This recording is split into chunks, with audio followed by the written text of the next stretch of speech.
So what questions or comments do we have on this lecture on the God's notion of covenant?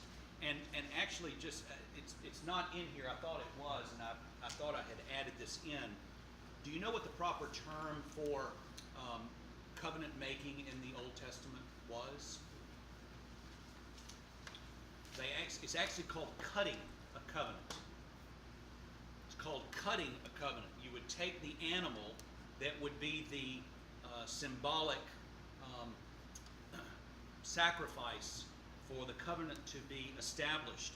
And basically the animal would be cut in half, and the two sides would be split apart, and obviously kind of gross, it would leave a pool of blood in the middle of it.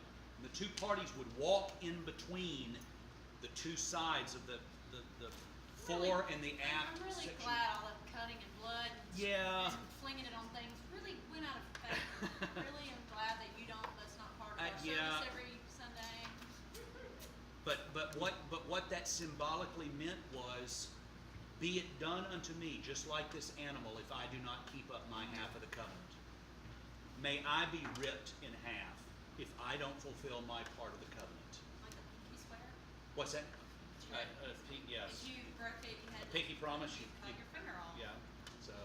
So therefore you couldn't make any more pinky promises because you didn't. You're good at it. So I mean, obviously this is a very brief. I mean, this is 39 chapters of the Old Testament in 20 pages. It's exactly right. But it gives you the overarching theme of what's going on, and this notion of covenant, but also the notion that redemption is always just out in front of them. That things will be made right. Questions on anything jump out in this?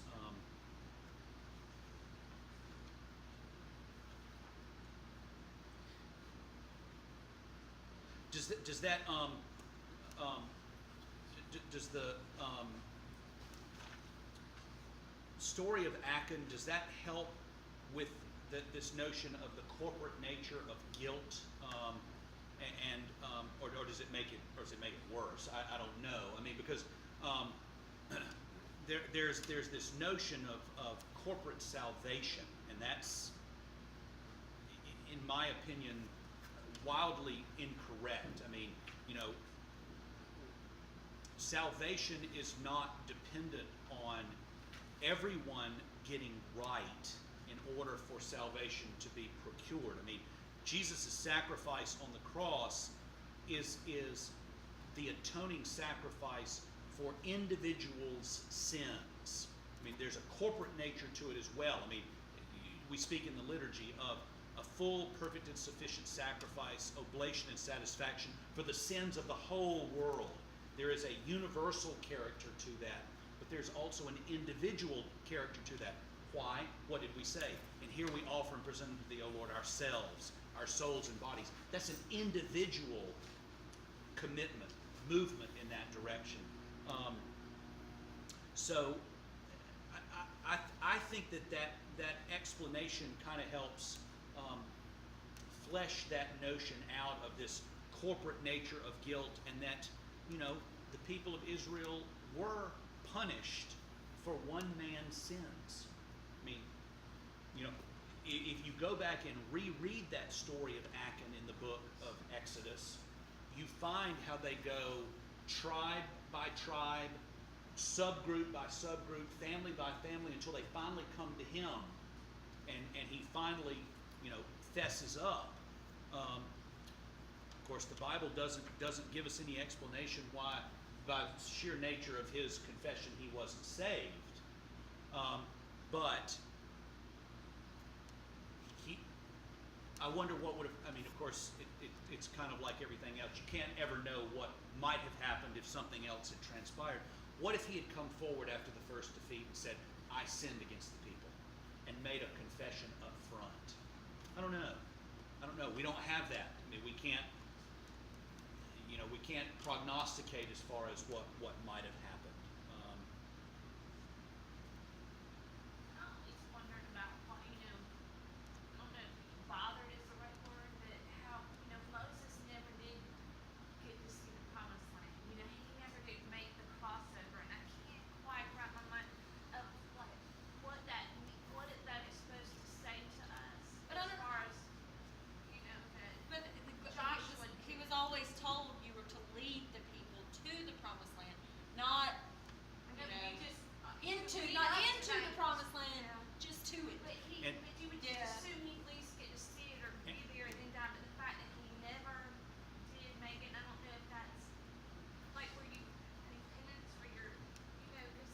Well, there was that one episode of where God commanded him to speak to the rock and tell it to gush forth waters, and what does he do?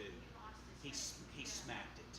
He smacked the rock with That's his. what I'm wondering. That, Where he and still you had to and you pay wa- for that. and of course you sit there and go, man, God, that seems kind of tough. I mean, all he did was strike. But it was rebellion. But it He was. the leader. He was disobedient, and it was one of those things.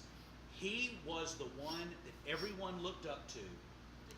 God gave him a command, and what did he do? He took it one step further. He didn't obey, which therefore lays the groundwork for everyone else to say, well, if Moses didn't do it, why do I? It's kind of like, you read the horror stories of clergy gone bad. Clergy falls from grace, and what happens? The collateral damage of that. Think about that. Even in a no matter what size church, adultery within a church is a bad thing from a member of the congregation. What happens when the clergy does it? That destroys an entire congregation. Yes, adultery within a congregation with an individual member, with individual members, it's a bad thing. It's going to affect the congregation in one way. What happens when your leaders do it? Your entrusted leaders, the ones you put your faith in, that they are, yes, sinners, but nonetheless leading you in holiness by their own manner of life. And so you almost have to wonder, is that God's reasoning behind it? That to me is... But of course, too, we also have to be given examples of where God calls us to lead us to a certain point in something else and turn it over to someone else. That makes sense? I mean, there are so many times we're called upon to take on a project and lead it to a certain point, but we're not going to be the ones to receive the accolades for it. We're not going to be the ones to be held up. It's also a marker of humility. But yet, even when he was told, "You will not go into the promised land. You will see it before you die, but you will not be able to go in," he was still faithful. He took that punishment and was still faithful to be God's mouthpiece.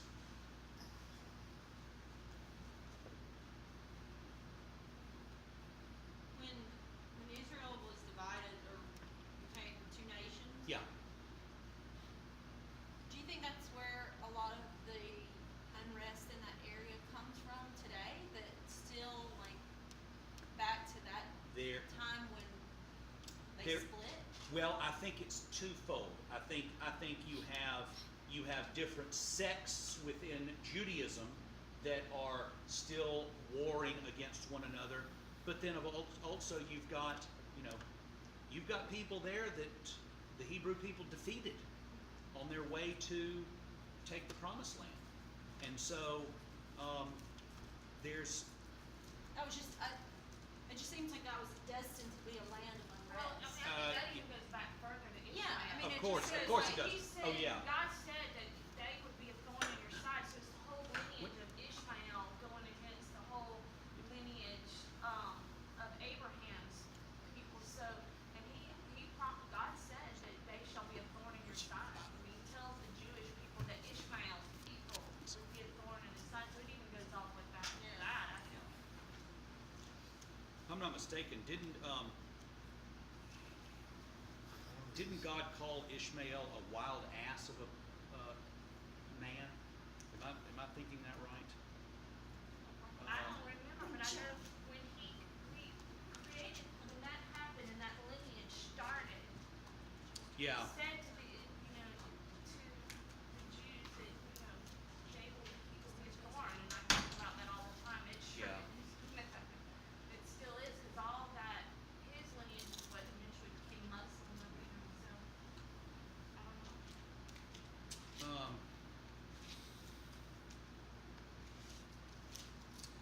yeah, there's always been, and And that was an well, act outside of God's will. Like Well- what his promise to Abraham and Sarah, and she couldn't wait on the promise. She went and took her matters in her own hand instead of following God. It's similar to like Moses, you know.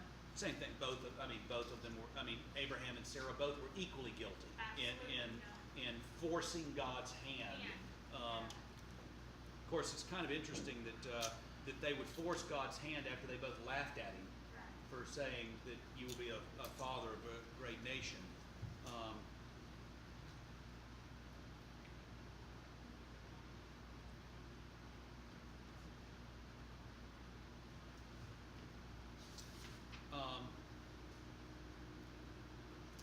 and see, of course, Ishmael is sent away, and his mother took for him a wife from the women of the land of Egypt. So he was already setting himself up to be of course, he was already a child outside of the covenant because it was not Abraham and Sarah. Then he goes and doubles down on the ante and goes and takes for himself a wife of a pagan nation.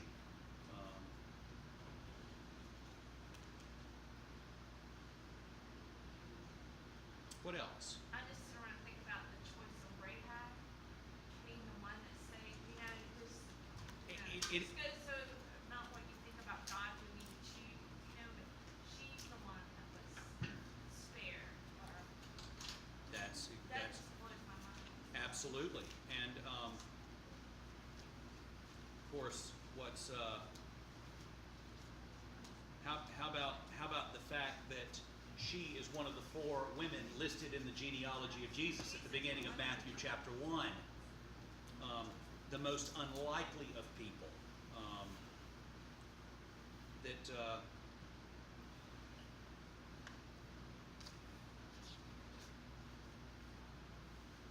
Salmon was the father of Boaz by Rahab. So, who of course would be the kinsman that would marry Ruth, who would be the great grandmother of King David. I love Ruth. She's awesome. What else?